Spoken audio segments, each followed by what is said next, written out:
Hi friends, today we're going to read the story, The Three Little Pigs. Once upon a time, three little pigs lived together with their mother. As they grew bigger, their small house became too crowded. So at last, she sent them off into the world to seek their fortunes. "Be careful," she said. "Here you are safe from the big bad wolf, but out there you will need to build strong houses." The pigs set off happily. After a short time, the first little pig met a farmer pulling a cartload of straw. "Please, may I have some straw to build a house?" the little pig asked. "Certainly," the farmer said, "but it won't make a very strong house." The little pig didn't listen. He took the bundles of straw and stacked them up to make a house. When it was finished, he went inside for a rest. Soon the big bad wolf came down the road. He hadn't eaten all day.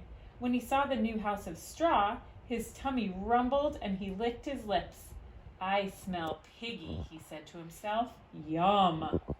He peeked in through the window. Little pig, let me come in," he growled.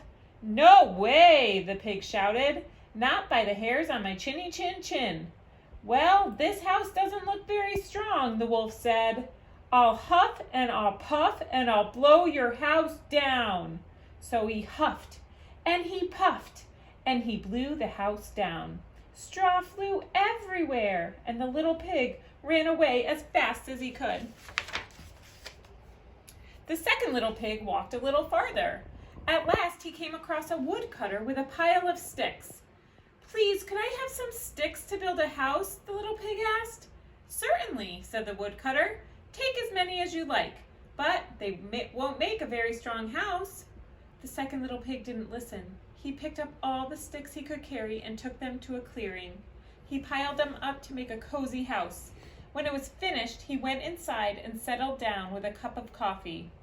The big bad wolf was cross and hungry. When he saw the house of sticks, his tummy grumbled and he licked his lips. "I smell piggy," he said to himself. "Yum, yum." He pushed his nose against the door. Little pig, let me come in," he growled.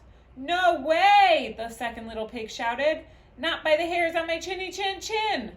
"Well, this house doesn't look very strong," the wolf said. "I'll huff and I'll puff and I'll blow your house down." And so he huffed and he puffed and he blew the house down.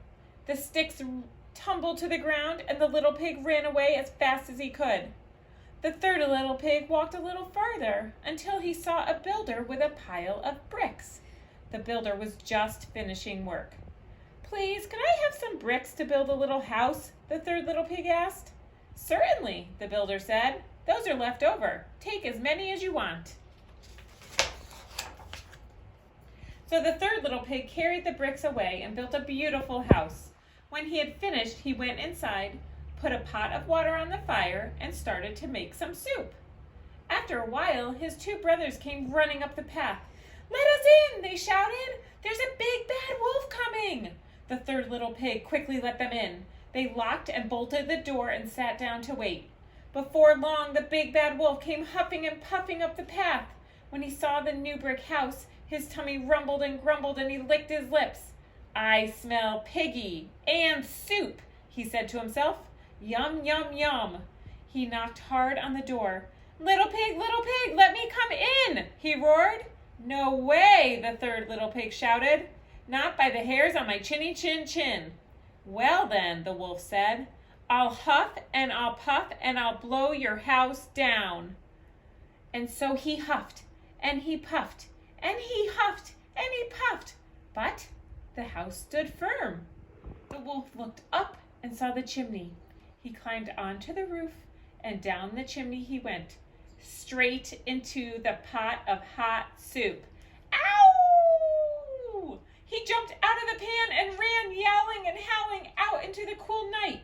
The big bad wolf ran up the path over the hills and far away, never to be seen again. The three little pigs lived happily ever after, all together in the strong brick house. The end.